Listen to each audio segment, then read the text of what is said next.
The big word now in the industry is efficiency, right? How can you make your warehouse more efficient? Number one, that's by automating as much of it as possible, right? And for automation, you require a couple of major things. First of all, you need robots. As crazy as it may seem, but robotics is becoming a huge thing in warehousing. So while doing the research, I found this one Indian company. It started in India, but now it's basically become an American company called GreyOrange. They have raised an insane amount of money. They've raised almost $200 million, and they're basically building robots that help in warehouses. Now you would think, like, which Indian warehouse has robots? Well, that's the thing. They're not selling to India. They're exporting their robots. That's why they're basically an American company now. But you guys should go to their website. It's called GreyOrange. The robots are insane. You really think you're in the future. And places like the US need these robots because people are too expensive, right? So you'll constantly hear about, like, hey, Amazon is automating the warehouse. And yeah, they're using robots like this. So robotics is part of it. And there are a couple of Indian companies as well that are doing robotics. There's one I found called iFuture Robotics. And I downloaded their financials.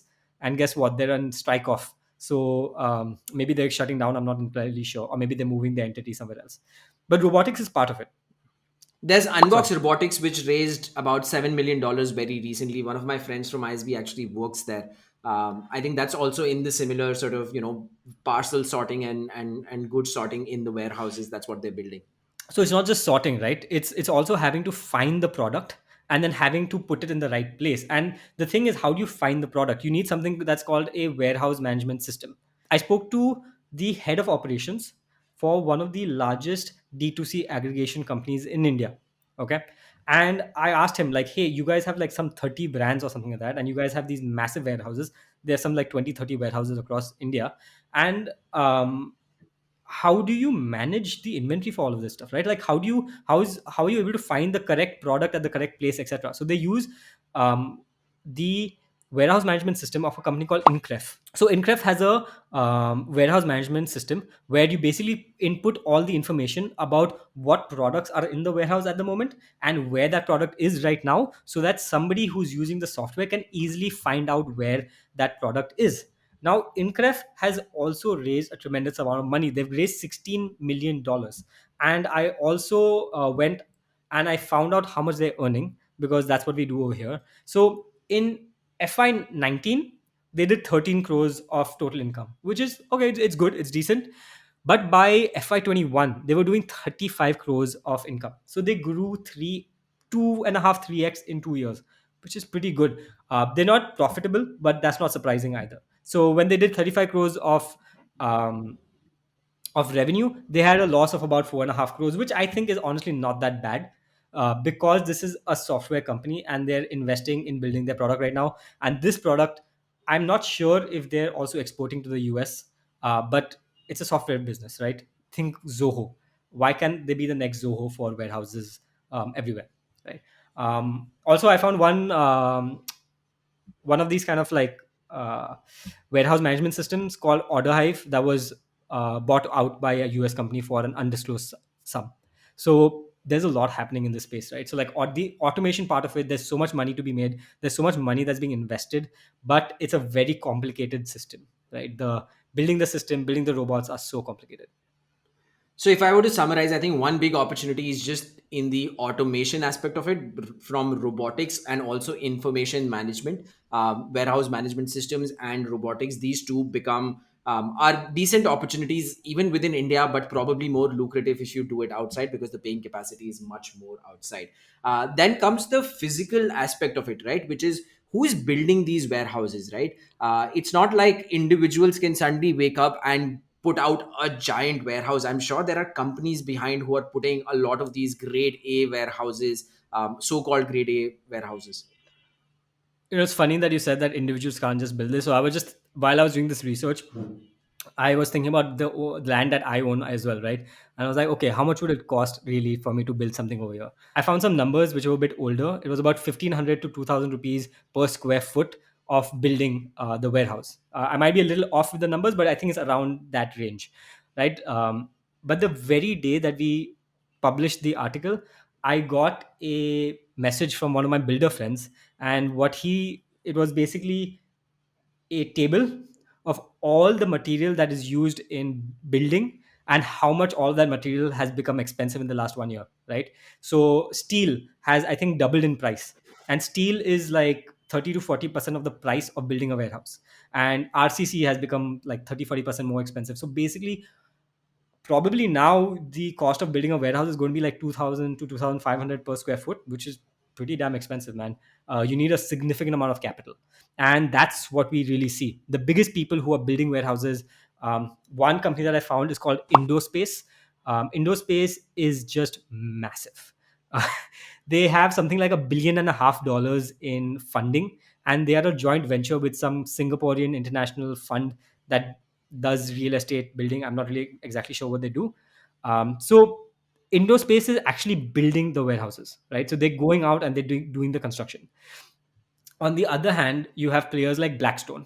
For people that don't know Blackstone, Blackstone is one of the biggest money managers in the world. I literally don't know how much money they manage. I think something in trillions. But in India, one of the things they're doing with warehousing is that they are taking existing infrastructure, and then they are converting them into what you would call grade A warehouses, right? So warehouses that are really good quality. And the thing is that they're talking about grade A warehouses, but one thing I also found in my research is that there is no classification that says like, hey, you have to tick mark this to be classified as a grade A warehouse. Because when we go traveling and we stay at a five-star hotel, you stay at a five-star hotel. I can't afford it. I stay at a two-star. But when those five-star hotels have a tick mark that, like, if you want to be classified as a five-star hotel, you have to have this, you have to have this, you have to have this, you have to have that.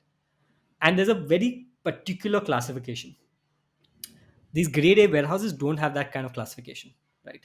So A lot of these classifications on grade hair warehouses is unsaid, I think, because if you were to lease it out to an Amazon or a Flipkart or a multinational, they have their own requirements on what the warehouse needs to be, which is basically a grade hair warehouse. There is no official documentation on what's a grade hair warehouse, but I'm sure if you talk to these people and the teams within these companies, you'll figure out what the warehousing needs to be, what the yeah, warehouse but needs to have.